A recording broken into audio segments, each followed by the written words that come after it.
Lors d'un accompagnement pour la préparation du concours ou des examens, c'est toujours intéressant de travailler le stress. Pourquoi? Parce que le stress peut vous faire perdre vos moyens. Ça peut, la veille d'un examen, vous empêcher de dormir correctement, d'avoir un sommeil réparateur.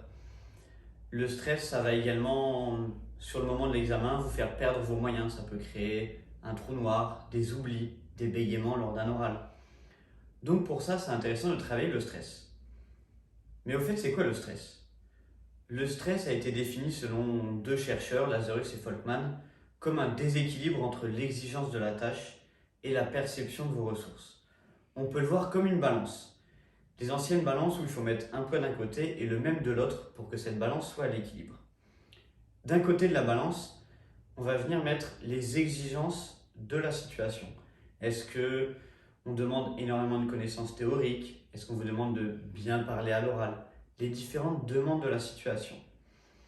De l'autre côté de la balance, on va venir placer la perception de vos ressources. Est-ce que vous avez l'impression d'avoir véritablement les connaissances théoriques, les connaissances techniques nécessaires? Est-ce que vous estimez être suffisamment préparé à cet oral? Est-ce que vous vous sentez compétent? Si on vous demande quelque chose de difficile, mais que vous vous sentez très compétent, de l'autre côté, cette balance va être à l'équilibre. Lorsque cette balance est à l'équilibre, alors tout va bien, vous êtes serein, confiant.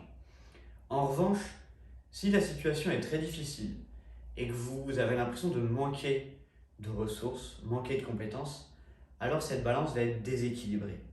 Lorsque cette balance est déséquilibrée, on va retrouver du stress. La conséquence de ce stress va être l'anxiété. L'anxiété qui peut être somatique ou cognitive, dans le corps ou dans la tête.